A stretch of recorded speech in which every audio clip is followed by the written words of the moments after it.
ये जो आप एक तरफा ये जो सेलेक्टिव है कि एक तरफ से तो उदात्त और बड़ा उदार हिसाब किताब रहे और दूसरी तरफ से संकीर्ण सोच चलती चली जाए और उसको गले लगाते रहें लोग, ये क्यों होना चाहिए? जरा देखिए यहाँ क्या कहा जा रहा है। मुझे मालूम है लोकसभा के इलेक्शन में आपके कुछ लोगों ने बीजेपी का साथ दिया था। ऐसे लोगों का हुक्का पानी बंद होना चाहिए, ऐसे लोगों का सोशल बाइकआउट होना चाहिए। मस्जिदों पर बुलडोजर चलाने वालों का तुम साथ दे रहे हो। कह दो कि हमारा नाम अब मुसलमानों का नाम नहीं है, हम आज से घनश्याम दास हैं। तो अगर किसी मुसलमान ने भारतीय जनता पार्टी को वोट दे दिया तो उसका हुक्का पानी बंद होना चाहिए, इसको क्या कहा जाना चाहिए? एक घटना का जिक्र करता हूं, ये कैसे वोट जिहाद की बात करते हैं। अभी लोकसभा चुनाव हुआ था 2024 का, धुलेख सीट है लोकसभा की। 5 विधानसभा के अंदर भारतीय जनता पार्टी के उम्मीदवार 1,95,000 वोटों से आगे चल रहे थे और उसके अंदर एक विधानसभा आती है मालेगांव सेंट्रल, उसी एक सीट पर 1,96,000 वोट एक तरफा कांग्रेस को चले गए। ये वोट जिहाद है और भारतीय जनता पार्टी का उम्मीदवार 3.5 वोटों से हार गया। नहीं, ये तो उससे भी व्यापक है, ये तो उससे भी व्यापक है कि अमुक पार्टी को अगर वोट दे दिया तो इनका सोशल नहीं है। एक सेकंड, आप जब राम मंदिर पे वोट मांगते हैं तब वो वोट जिहाद नहीं। वो देखिए ऑडियंस क्या कह रही है। विवेक जी, आप हिंदू धर्म के सबसे बड़े दुश्मन है, ये कह दिया किसी का नहीं, लेकिन मुझको इधर चर्चा में आने दीजिए। मुझे मैं किसी का ये बात कही गई कि अगर किसी पार्टी को आप वोट देंगे, ये लोकतंत्र है, यहाँ आप अपने विवेक से फैसला लेते हैं। विवेक जी वाले विवेक से नहीं, अपने विवेक से फैसला लेते हैं। वैसे में ये कहा जाना कि हुक्का पानी बंद होना चाहिए और वो तो अपना नाम घनश्याम दास रख लें, इसको कैसे देखते हैं आप? मेरा एक केवल ये कहना है कि हमने कहा था 5 की रक्षा करने वाला राष्ट्र में वोट का अधिकारी है। वो कोई भी हो सकता है, वो कोई भी हो सकता है। जो इन 5 की रक्षा करेगा, संपूर्ण वोट का अधिकार उसे है। नहीं तो भैया आप भारत में रहने का अधिकारी नहीं हो। जो राष्ट्र को नहीं माने, ध्वज को नहीं माने, ध्वज को ना माने, मैं तो कहता नहीं मंदिर में आओ नमस्कार करो। मैं कभी नहीं कहता मुझे न बंधन करो, ना बंधन करो, मुझे गाली दो। आपके गाली से मुझे कोई फर्क नहीं पड़ने वाला है, लेकिन धर्म को और राष्ट्र को गाली न दो, राष्ट्र को गाली न दो, ध्वज को गाली न दो। मेरे ऐसे भी बयान सुने हैं कि मैं राष्ट्र के ध्वज के सामने नहीं झुकूंगा। फिर मैं अभी 5 दिन पहले लगभग 4 देशों का भ्रमण करके आया राहुल जी, और 4 देशों के राष्ट्राध्यक्षों से मिला। 4 के 4 मुस्लिम थे, 4 के 4 राष्ट्राध्यक्ष मुस्लिम थे। मैं उनसे मिलने गया कुंभ को लेकर के आमंत्रण देने।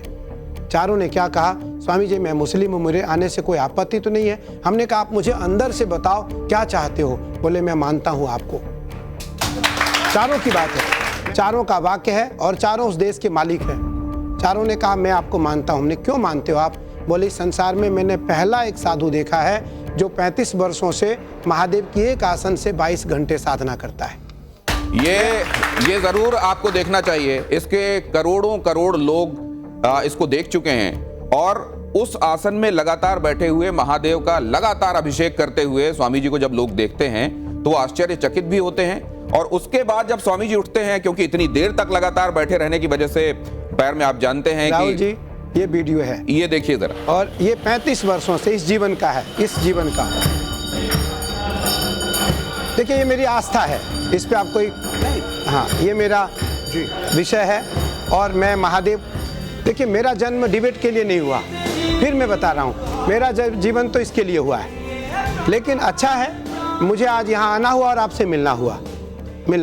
मुझे इन 4 राष्ट्राध्यक्षों ने अभी कहा, 4 देशों के मालिक ने, कि स्वामी जी मैं मुस्लिम से हूँ, आपको मानता हूँ। क्यों मानते हो आप? हम वहाँ 4 लोग थे, एक मैं, एक उस देश का वो मालिक और एक मेरा शिष्य। हम 4 लोग थे। 4 के बीच में 4 ने कहा कि स्वामी जी हम आपको मानते हैं। क्यों मानते हो आप? बोले आपके आने से हमारा देश का कल्याण हो सकता है, हमारा देश आबाद हो सकता है। स्वामी जी इस समय मतलब पूजा पाठ तो ध्यान करते ही हैं, लेकिन इस समय जो संकट है ये लोग तो मानेंगे नहीं। इस समय सीधा संकट है कि इस्लाम ईसाईयत में नहीं है, कि इस्लाम एक ऐसा मजहब है जो विस्तारवाद में विश्वास कर रहा है। भारत के कट्टरपंथी मुसलमानों में, नॉर्मल मुसलमान दाल रोटी में रहता है, उन्होंने देश में एक वातावरण पैदा किया है जो आज़ादी के पहले था कि कांग्रेस हिंदुओं की पार्टी है, अगर हम रह गए यहाँ तो हिंदू, वही ठीक इस समय बीजेपी के बारे में हो रही है। और हम लिबरलिज्म में, ये Sajjad Nomani all India personal law board के ये प्रवक्ता है और ये भाषा बोल रहे हैं कि जो भी बीजेपी को वोट दे हुक्का पानी उसका बंद करो। किसी को अधिकार है, लेकिन अगर वोट को मजहब का विषय बना दिया जाता है। अभी मुंबई में एक बैठक हमने देखी है कि वहां इमाम है, इमाम साहब बैठे हुए हैं, मौलवी साहब, मुल्ला साहब, वहां शिवसेना के एक नेता उद्धव ठाकरे के हैं और वो बोल रहे हैं बीजेपी हमने पिछले चुनाव में हर इमाम ने मस्जिदों से फतवा जारी किया और इस चुनाव में भी हम जारी कर रहे हैं। ये बजब्ता चारों तरफ चल रहा है। अब ये जो स्थिति देश में बना दी गई है, चाहे आपकी शोभा यात्राओं पर हमले होते हैं, गोली मार दिया ऊपर और नीचे आपका झंडा, ये रिएक्शन है। सुनिए, ये रिएक्शन है। बीच में बहुत बोलते हैं, आप बहुत बोल रहे थे। नहीं, ऐसे डिबेट नहीं होता है। आप हिंदू का भी बोलिए। पूरे डिबेट को हाईजैक करेंगे। आप कम्युनल स्टेटमेंट थोड़ी ना बोलेंगे। You are raising a question on the minority. आप मुसलमानों पे फिंगर उठा रहे हैं क्योंकि वो आसान बनता है। नहीं, वो उठाए। बीजेपी राम मंदिर के नाम पे वोट मांगते हुए कम्युनल नहीं है, तो दोनों के बारे में बोलिए। फिर आप इससे उलझूंगा, मेरा नहीं होगा। सुनिए, आप सुनिए, सारा ज्ञान आपके पास नहीं है। थोड़ा सा मैं इसको शांत होने देता हूँ, थोड़ा सा इस टेम्परेचर को कम होने देता हूँ और स्वामी जी आपसे निवेदन करूंगा मैं। ना दिनेश जी, मेरा क्वेश्चन पूछ लेंगे। मेरा क्वेश्चन उसमें यह है कि जो स्थिति बने उस समय, इस समय के जो देश के साधु संत हैं, इस समय जो देश पर, राष्ट्र पर संकट दिख रहा है, उनका क्या दायित्व है? इस समय क्या करना चाहिए उनको? आम हिंदू समाज को कैसे खड़ा होना चाहिए कि बोले वोट का विषय नहीं? आज बीजेपी अवधेश जी जो कह रहे हैं उसके आपको सामने रख देता हूं। बांग्लादेश के मुद्दे पर भी बहुत दिनों तक लोगों ने ये उम्मीद की कि साधु संतों की तरफ से, बड़े धर्माचार्यों की तरफ से फौरन रिएक्शंस आने चाहिए। क्या आपको लगता है कई बार धर्माचार्यों की तरफ से भी प्रतिक्रियाएं, सही प्रतिक्रियाएं आने में विलंब होता है? बांग्लादेश इत्यादि पर जो विपदा आती है उसमें हम इसलिए वहाँ जा नहीं सकते, हम मार दिए जाएंगे, हमारी रक्षा नहीं होगी वहाँ। आज हमारे ही देश में, हमारे, वो तो बांग्लादेश है, मैं अपने देश की बात कर रहा हूँ, मैं नाम नहीं लूँगा। हम जब उन जगहों पर जाते हैं तो हमारी वहाँ कोई सुरक्षा की जिम्मेदारी नहीं लेता है, कोई नहीं लेता है। ना हमें वो कोई गार्ड देते हैं, ना हमें वो किसी प्रकार की कोई वहाँ सुविधा देते हैं और हमें मालूम है कि वहाँ मारने के बाद भी वहाँ FIR भी नहीं लिखा जाएगा, FIR भी दर्ज नहीं होगा। वो तो बांग्लादेश है। मैं अभी जाने वाला था बांग्लादेश, मुझे परमिशन नहीं दिया। अभी दो वर्ष पहले वहाँ एक कार्यक्रम था, उसमें जाना था मुझे। आज धर्म इसलिए संकट में है, इसलिए मुझे लगता है इस देश का सबसे बड़ा धर्म संकट का जो डिबेट दिनेश जी ने शुरू किया, ये उसी को लेकर के किया कि धर्म संकट में है, धर्म संकट में। और आपकी बात की ही पुनरावृत्ति हो रही है कि धर्म संकट में इसलिए है कि सामान्य और असामान्य दोनों में परिवर्तन आ रहा है, दोनों को विवेकशील तरीके से परिवर्तन किया जा रहा है। और जब, क्योंकि बहुआयात संख्या देश में किसकी थी? हिंदुओं की थी। बहुआयात लोग किसके थे? हिंदुओं के थे। आज अल्पसंख्यक कौन होने जा रहा है? हिंदू। और आज आने वाले 10 वर्षों में, 20 वर्षों में आप जरूर देखिएगा कि हिंदू अल्पसंख्यक हो जाएगा। राहुल जी की टिप्पणी तब तक मैं लेता हूं जब तक आपको ये समझाता हूं। राहुल सर अपनी बात प्लीज कहिए। सर इसमें आपको स्वामी जी हाँ या ना कहना है। इधर हाँ है और इधर नहीं, तब तो फिर बचा क्या जब मैं हाँ ना कह दूंगा। तो आपके लिए फिर एक और विकल्प मैं देता हूं कि आप जिसमें समझें कि इसमें हाँ ना के अलावा कोई स्थिति है, उसमें आप नीचे रख सकते हैं इसको। तो ये आपके लिए नहीं वाला है और ये आपके लिए हाँ वाला है। ये इसको आप ऐसे रख सकते हैं ताकि कैमरा देख ले कि आप क्या। राहुल जी को दे दीजिए राहुल जी को दे दीजिए, ये मुझे मत दीजिए कहा जा रहा है। क्या मंदिरों को सनातन बोर्ड के हवाले कर देना चाहिए, हाँ या ना? देखिए क्या कहा आपने? मंदिरों को सनातन बोर्ड के हवाले कर देना चाहिए, हाँ या ना? सनातन बोर्ड के हवाले करना चाहिए, लेकिन मेरा फिर यहाँ एक प्रश्न है और मेरा संदेह है, सनातन बोर्ड के हवाले हो पर सरकार के हवाले नहीं। क्यों? इसलिए ये भी पूछ लीजिए क्यों चाहते हैं कि सब कुछ ब्राह्मणों, पंडितों और पुजारियों की जेब में जाए? ब्राह्मण की बात ही नहीं किया।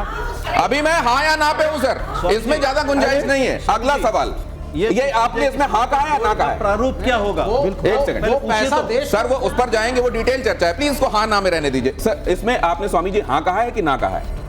इसमें आपने व्यवस्था क्या दी है, हाँ की व्यवस्था या ना की व्यवस्था? अभी हमने राहुल जी की बात को स्वीकार किया है कि इसका पहले हम प्रारूप जानना चाहते हैं। हाँ। इसकी प्रारूप क्या है, इसकी बायोडाटा क्या? ठीक है, इसका रूप क्या होगा? तो ये प्रारूप जानने के बाद ही हाँ ना होगा। नरेंद्र मोदी सरकार में हिंदू गर्व से भरा हुआ है, हाँ या ना? नरेंद्र मोदी सरकार में हिंदू गर्भ से भरा हुआ है। क्या जाति की राजनीति सनातन समाज के लिए अभिशाप है? हां या ना? मस्जिदों से नरेंद्र मोदी के खिलाफ वोट देने का ऐलान यह उचित है या अनुचित है?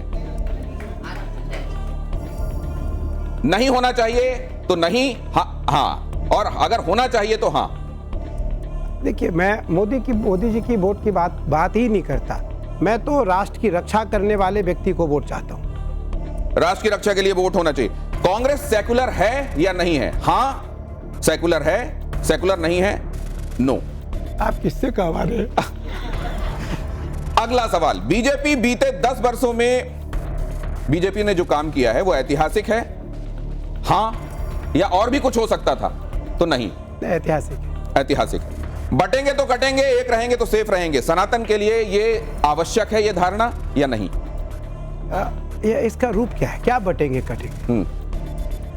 आदमी को मारने का अधिकार तो किसी को है नहीं। ठीक, आदमी को तो कोई मार नहीं सकता है। हाँ, आदमी को तो कोई भी हो, मारने का अधिकार केवल उस जैसे राहुल जी ने कहा कि आज मुस्लिम्स की आबादी कुछ राज्यों में घट रही है या घटेंगी। कैसे घटेंगी? ठीक है। तो मुझे लगता है ये देवी आपदा से घटेगी। तो बहुत सारी बातों में स्पष्टीकरण होना आवश्यक है और तब उस पर बात अपनी कही जा सकती है।